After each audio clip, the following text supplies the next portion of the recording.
Well, welcome to today's launch of the second edition of the Smart Centres Index. We're delighted to see such a large number of you join us this morning in the week leading up to Christmas to learn a bit more about our research into economic centres and their approach to technology and innovation. I'm Mike Wardle. I'm head of indices at the ZN Group, responsible for the research that we undertake into financial centres, economic centres, and looking at the things that drive economic development. We've got around about 45 minutes today available, and there'll be an opportunity for questions and comments towards the end of the session, assuming that we've have you interested enough. And I shall be sharing the presentation also with Professor Michael Minnelli, our executive chairman, who will have some commentary after I've led with the results of the index. Just by way of background, we've been researching financial and commercial centres at ZN for some 15 years, looking at centres in terms of financial centres, looking at them in terms of their green finance offering, and now looking also at centres in terms of their technology and innovation. And the Smart Centres Index, like the other indices we publish in this area, is a factor assessment index. It combines data taken from survey research, perception data, with hard data, quantitative measures taken from a large and wide variety of sources, and combines those two sets of data using a machine learning algorithm, which looks at the correlations between people's perceptions and the quantitative data, and uses those correlations to make predictions. And the Smart Centres Index itself is designed to track the development of places in the world in terms of their readiness and their approach to new technology applications. The aim here is to look at how centres are developing in terms of new technology to help investors, governments and regulators look at technology centres and how attuned places are to attracting innovation, growth and investment. And there's three things that we measure through the SCI, and we give equal weight to these dimensions. First of those is innovation support, the approach taken to regulation and the development of the commercial ecosystem, which drives innovation in technology industries. Secondly, creative intensity, the extent to which technology and innovation industries are embedded in the economy of the centre, so how much of the economic life of that centre is taken up with new technology and innovative approaches. The third is delivery capability, the quality of the work that's being undertaken in that centre, and in particular, looking at how capable the centre is in terms of a whole range of different technology and innovation strands. Looking at the SCI world, we researched 131 centres when developing the Smart Centres Index 2. 51 of those centres enter the index and have a score in the index and a ranking. And as you see, they are distributed across the world, but actually a lot of those are in China, the North America, Western Europe. There are fewer centres at present in the Middle East and Africa and Eastern Europe who feature in the Smart Centres Index. So we'll continue to look at centres in regions which are not well represented to see if we can bring them into the index and put them in a comparative position with some of the centres that are here already. So in terms of the headlines, New York takes first place in the index in SCI2, with London dropping to second, Singapore retaining its third place. There's still quite a close score between New York and London, and it could go the other way. 3 of the top 10 places in the ranking are taken by US centres, and 3 taken by UK centres. Oxford and Cambridge have risen in this edition of SCI2 quite sharply, and I'll come on to that a bit later. And the leading centres are strong across all three of the SCI dimensions, the innovation, support, creative intensity, and delivery capability. And we think that is important, and it helps to show that we are looking at the right range of features, in that those which are strong across the board. We note that Chinese centres don't feature as strongly as we might have expected, given what we know about their technological offering. But we also note that on average, centres in China score lower for innovation support, that's regulation and the ecosystem, than their overall rating, which is likely to explain some of that difference. And as I mentioned, we're looking at the world map, the great majority of centres are located in North America, Asia Pacific, and Western Europe. Just looking at the people who engage with the survey that underpins the assessments that go into the SCI. First of all, respondents by sector. About a third of those who respond to our survey identify their sector as technology broadly, whether that is fintech or another aspect of technology. And other respondents come from professional services at 20%, and then a whole range of financial service areas as well. In terms of respondents by region, currently the largest group of respondents is from Western Europe, with the second largest at 20% from Asia Pacific. This also may explain why we have less centres outside Western Europe, Asia Pacific, and North America currently in the index, and we'll want to continue to publicise the Smart Centres Index survey across the world. Looking at the top 20 centres in the second edition of SCI2, as I mentioned, New York, London come first and second, followed by Singapore and Hong Kong. Oxford and Cambridge rose 17 places each in this edition of the index, and we think there was an issue to do with clustering here, with London, Oxford, and Cambridge sharing both an economic, commercial, and indeed educational cluster, and we will be looking at that more closely as we go forward. Other centres that do well, Zurich and Geneva, so Switzerland is performing very well in this edition of the index, and do have a commitment to both education in technology and the use of technology in innovative business. Just taking the individual dimensions I mentioned, the 3 dimensions, this chart shows the strength across the board of the leading centres. So each of those centres in the top 20 have very similar performance at those 3 dimensions that I mentioned. And if you went down the index rating, you might see some difference with that, with some people being stronger, for example, in creative intensity than in innovation support. Just taking a look at different areas of the world. First of all, Western Europe. Looking at the top 10 in Western Europe, there's the 5 centres we've mentioned that are in the top 10 across the world, and then Stockholm, Guernsey, Amsterdam, Dublin, Paris. In Western Europe, we do see a lot of attention being paid to technology and innovation as an economic driver.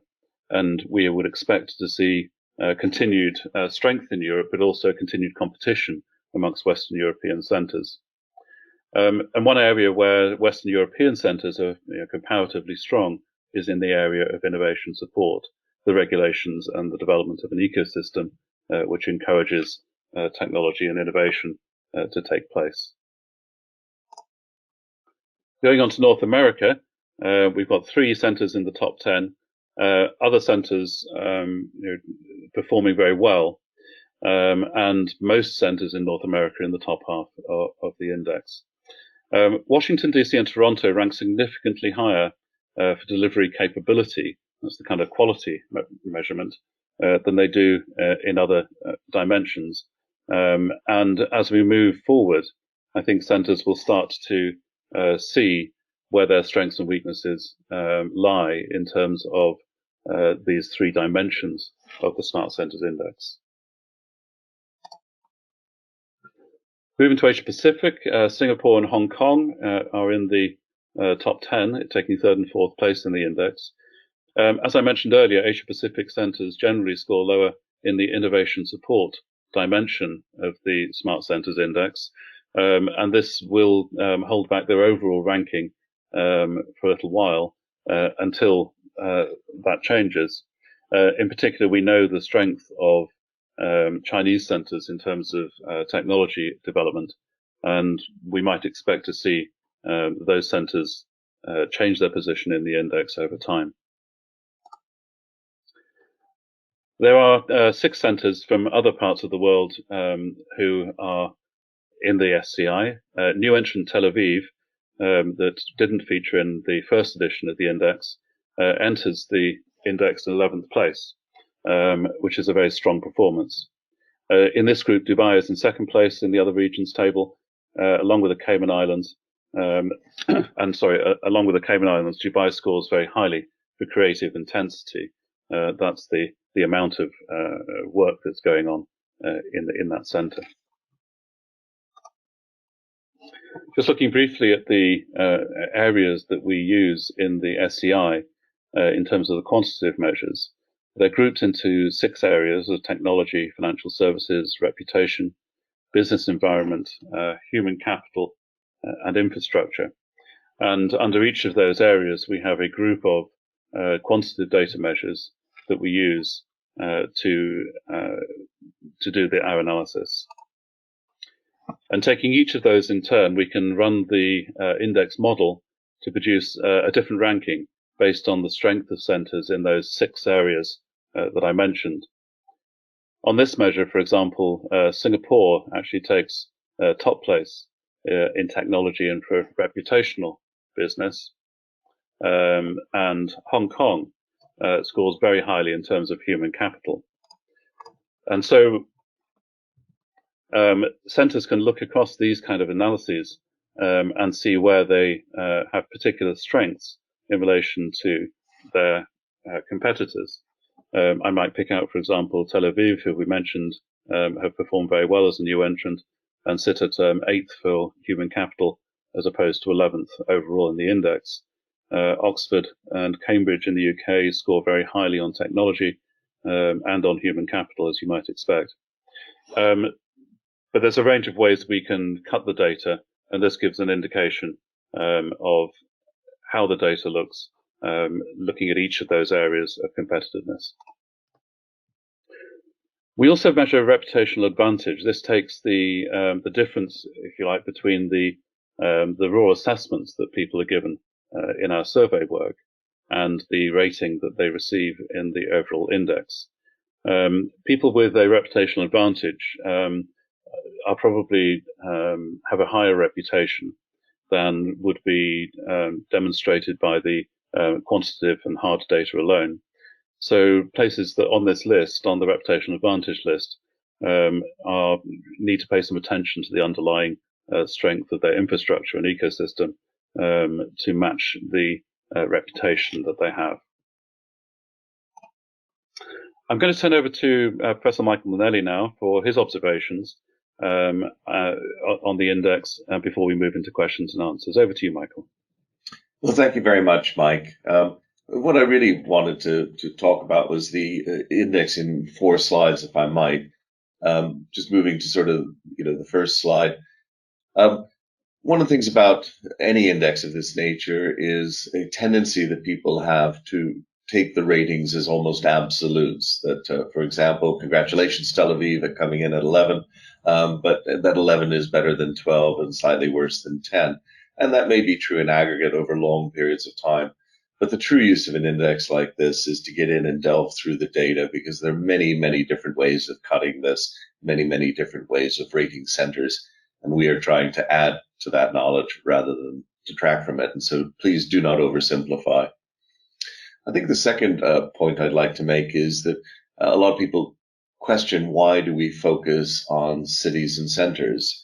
And I think some of this is due to the fact that it's hard, and that we believe that it's important in terms of understanding in any of the areas, whether it's financial competitiveness, greenness, or in this case, smartness, that people take a good look at the centers, because this allows them to see how the parts fit together.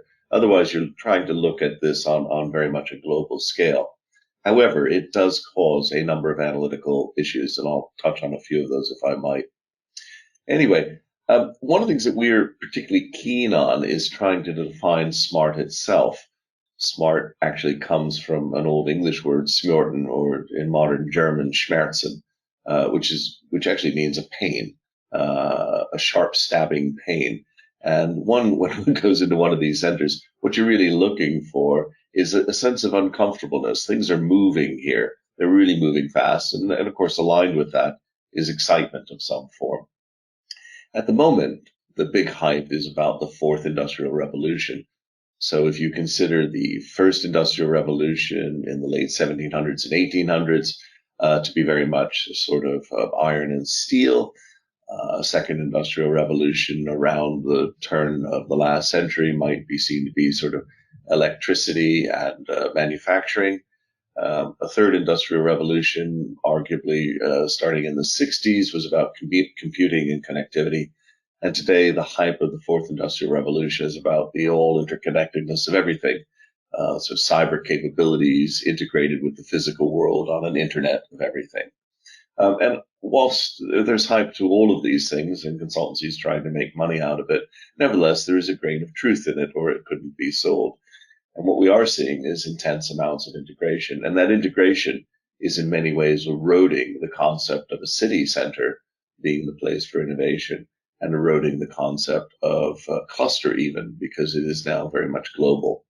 I remember when I began doing scientific research in the 70s in a number of different countries, people would talk about the best research in that country, the best in-car navigation systems in Britain. Today, people would laugh at that. They would want the best in-car navigation system in the world. So everybody is out there looking for a competitive advantage, but it's difficult to see how the advantage is for you. And on this index, we're hoping to explore how best to exploit new technology. In some ways, I'm a bit uncomfortable with that word exploit. It's about how do we use this to achieve some type of social and economic good. And to do that, we need to look at how people in these various centers promote and regulate growth.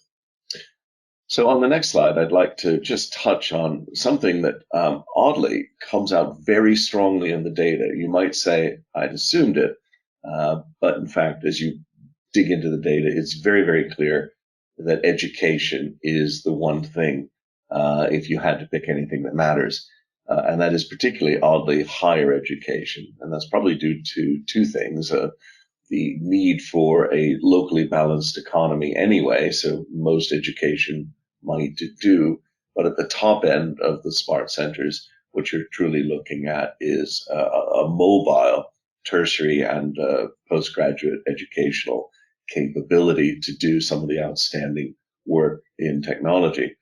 And the reason that this slide, which is fairly familiar to many of you, is important is that just looking at the rankings of the number of universities in the top 20, you immediately get the 10 top smart centers. So all of the smart centers in the top 10 are in the top 10 on technology education, an extremely strong correlation. The second thing, which Mike touched upon in his introduction, was the ranking of China. Again, less than 15 years ago, China was nowhere in this table. And so whilst China may be at the moment, in our opinion, rated a little bit less than where we would place it, it's pretty clear as Chinese universities continue to move into the top 10 that China's positioning and the position of various Chinese centers will rise. So we then turn, I think, to what you might call two types of strategies for success. The first is very much the economic. This is a tough one. Policymakers face a lot of hard decisions, and decisions in this space are harder, in my opinion, than they are in financial services. Financial services is largely about providing base infrastructure, fair and open markets and really a decent amount of sensible regulation. And most places can develop a financial center of some substance without too much difficulty. But the economic strategies in innovation are much more difficult to discern and much more difficult to prove. And we have a whole variety of books on the subject, ranging from Terence Keely's Economic Laws of Scientific Research, arguing for a very open and libertarian area, to Mariana Mazzucato's work at UCL, where she believes that much of this is really state-driven. Our views on this are fairly neutral or agnostic, but it is clear that, as I said earlier, education matters, so does regulation, so does the financial investment structure. It's very clear as well that if the roads are crumbling and the plumbing isn't working, you're probably not really all that excited about high-end science. So you need world-class infrastructure. And very finally, science and technology, at least as much, if not more than financial services, requires the free flow of information and ideas. So those are all the sort of various economic strategies that one can pull together. And I think at the moment we are suffering from the suffix tech. Everybody's putting tech onto things. So we have fintech, health tech, reg tech, ed tech, etc. And I do think this makes it very, very difficult for policymakers because it's difficult to see that any of these techs have got specific regulatory differences other than perhaps fintech, where there is a lot of difficulty in its relation with direct consumer protection, but also with macroprudential regulation. So this is an area where an index like this can be extremely helpful to policymakers, being able to dive in and see the correlations and see what others are doing and what has actually made them move up or down in the index. The second sort of area in terms of strategies for success is, of course, the locational one. And this one is an interesting distinction. And the real distinction probably between the two is there on the left, both the lifestyle offering and the collaboration culture. Again, in both areas, we've all been to cities or centers where it is pretty clear that the lifestyle offering is good. This has often been when people talk about Oxford or Cambridge or some of the American campuses, like I might single out something like Princeton. People believe that these are very, very comfortable places to live, the ivory tower or ivy covered syndromes. Secondly, of course, is the type of culture that you have. And I'm afraid it's very difficult for us to put numbers on this, but I think as human beings, we've all seen cultures where people collaborate, and we've seen cultures where people hoard onto things, don't talk openly, etc. And again, these collaboration cultures can be fostered to some degree in the way that workspaces are designed, in the way that the built environment is functioning, in the way in which connectivity and operations are there, and in fact, just in terms of general support. I have had a number of people who've left London in financial services remark that the collaboration culture in financial services in London is extremely high.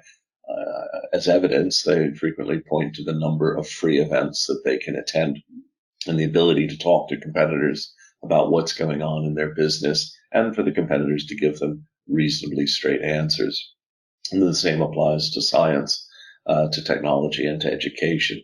So we will see these things, and they can be, to some degree, fostered by economic policies and locational strategies, although, as I said earlier, are extremely tough to measure. So I'd just like to end my contribution by pointing out that please don't use the index in a simplistic way. It is not about a single number. Please do look at the index as a resource that you can dive into and learn from. And with that, Mike, I'd like to hand back to you, if I may. Michael, thank you very much indeed. So that was the end of our presentation time. And thank you, Michael, for those interesting sort of reflections and the commentary on the results that we see in SCI2. We do have some time for questions, and we have some questions come in. If you do have a question, you can type it into the little box you see on the dashboard on the right for the GoToWebinar dashboard, where there's a question, a question part. You can drop a question to us. But I'm going to start with a question we've had in which I think, Michael, follows on from your discussion of strategies, which is the extent that smartness is a tactical issue and how far it's a strategic issue. And do they have equal weighting in terms of the tactical and strategic parts of particularly city and financial centre and the commercial centre planning? Well, I believe that that smart can be very strategic. We, as Mike said, this is the second edition of the index, but we have been studying this area for about 15 years. And not least, we've been sort of forced to do it because the technical development has been moving and more separated from some of the economic and center development. And I think that will continue. Um, the difficulty, I believe, is how do you separate your activities from sort of just general global trends? And again, we see similar issues when we look at, for example, financial centers and trade. There's an extremely high correlation between trade and trade volumes and the development of financial centers for obvious reasons. Finance, to a great degree, certainly international finance, is there to facilitate global trade and investment. So one would expect that. In this sector, it's a little bit harder to discern. So can one, for example, be a smart center without any reliance or insignificant reliance on the rest of the world? And I would contend not at all. You're very, very dependent on global trends. Nobody can do it alone. So that's kind of one element to is it strategic or tactical? I think the second thing on the tactical is in this area, development and advancement are slow. We've seen, for example, a number of people from the West Coast of America, sort of the Silicon Valley, Californian techno mafia, move about 10 years ago heavily into green. And they have made significant advancements. One would easily point me to Tesla or Elon Musk's work on batteries. However, that advancement has not been at the pace of normal computing technology. So smart is a slow grind, not a fast one. And so you do need to stick the course. And if one looks at strategy as being long term and tactics being short term, and I know a lot of people out there would haul me up on that distinction, but many people do make it that way. This is certainly a long term approach. Thank you, Michael. And I think just as I talk to people across the world who are based in cities looking at their development, they are certainly looking at these things as to how they can get some competitive advantage for strategic, the strategic growth of the centre by taking a short-term tactical approach as well. Bob McDowell asks, to what extent are places like Oxford and Cambridge catalysts for other centres to achieve smart status rather than smart centres themselves?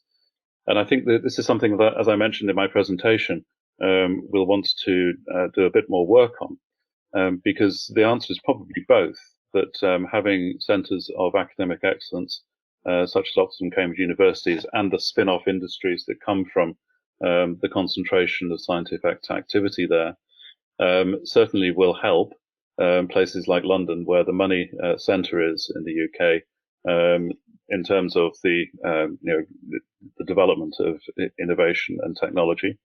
But equally, Oxford and Cambridge have quite successfully developed their own, albeit small scale, but highly innovative technology and innovation industries, whether that's AIM creating chips in Cambridge, or whether that is the biotech centres that have grown up around both universities.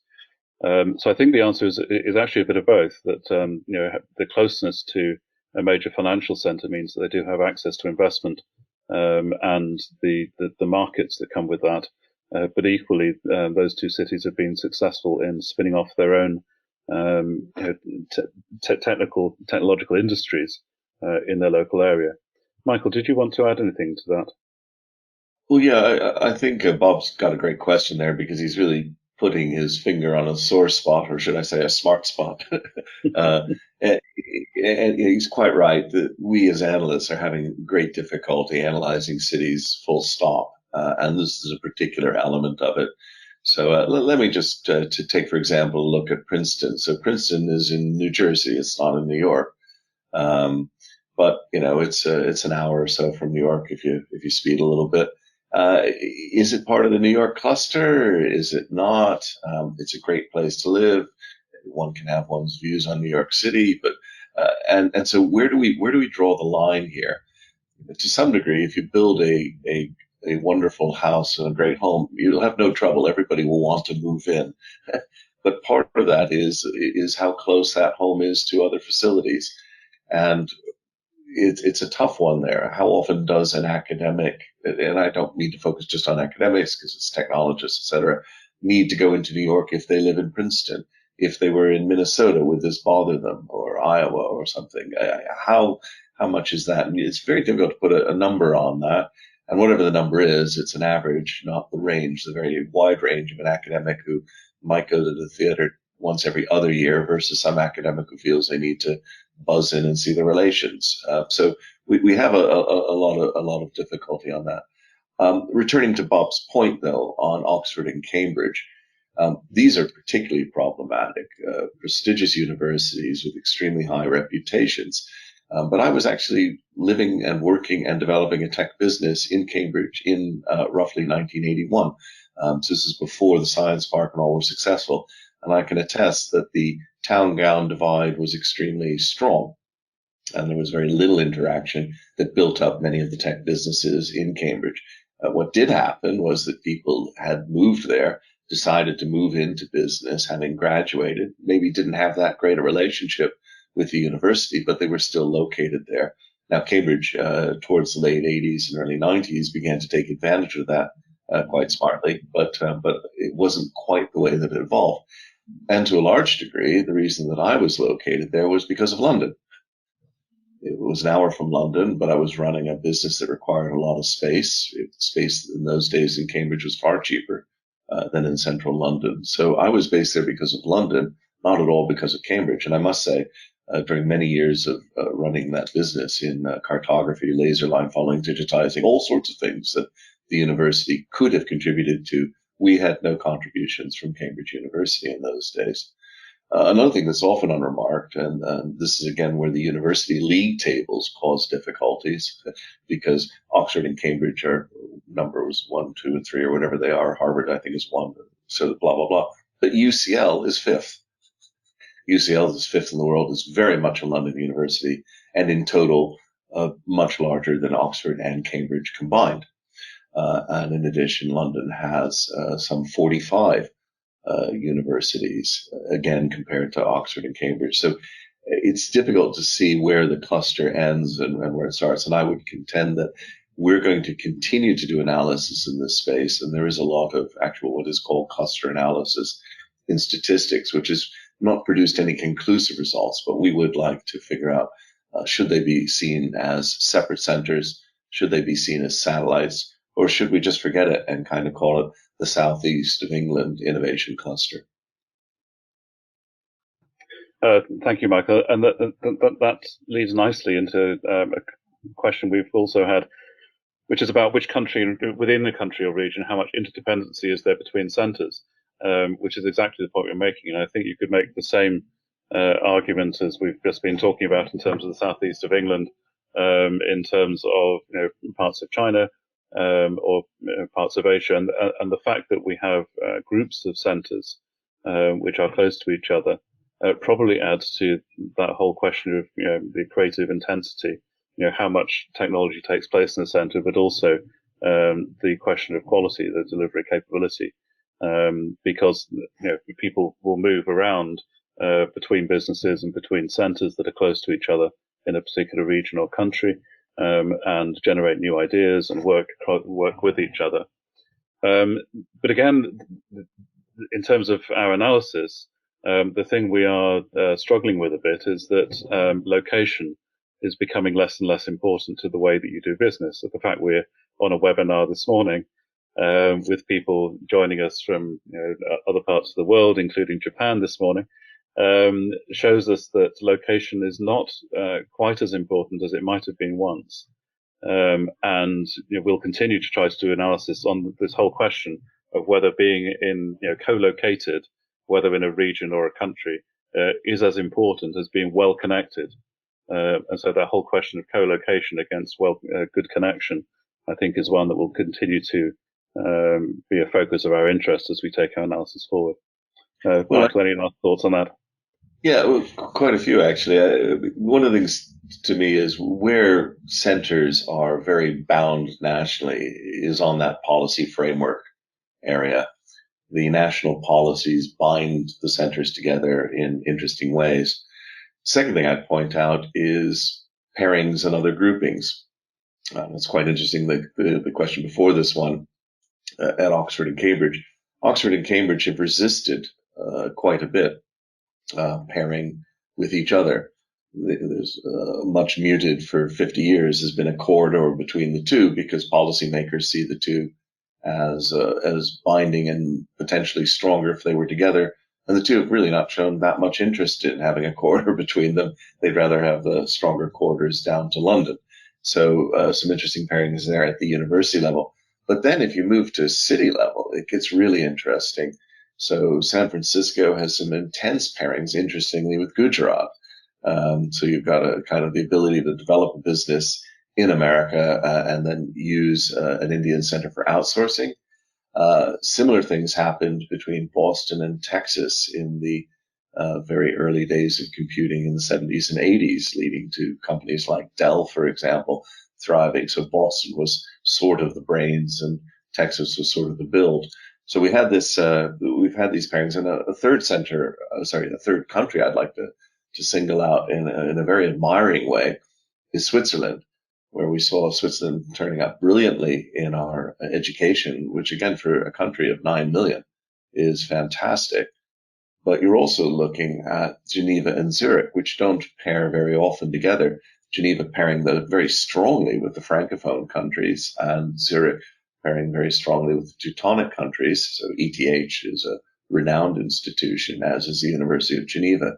And so you see these sorts of abilities to develop pairings around the world. And if anything, that too causes difficulty for us. So returning to the question, within the country and region, how much interdependency is there between centers? The answer is very few centers. I can't think of any center has actually grown alone, but the pairings may be nationally, maybe locally, or maybe internationally. And I'm looking to see kind of more of these almost triplets of clusters in areas like biotech or drones or space or electronics or quantum, etc. Thank you very much, Michael. Well, I think that's all the questions we've had in. And so thank you very much indeed to all those who've participated and been with us this morning for the launch. We'll be looking forward to the launch of the Smart Centres Index 3 next June, and would encourage you to take the Smart Centres Index survey if you haven't already done so, and to share it amongst your colleagues and friends across the world. We will be breaking up for Christmas, I guess, in a couple of days' time. And so, as well as thanking you for your attendance today, and many of you for your attendance at webinars throughout 2020, I'd like to add my best wishes to all of you for the holiday season, for Christmas and the New Year. And it just leaves me to thank Michael Minnelli, Executive Chairman and ZN, for his contribution this morning, and to say thank you very much and goodbye for today. Thank you very much. Thank you, Mike, and all best wishes of the season.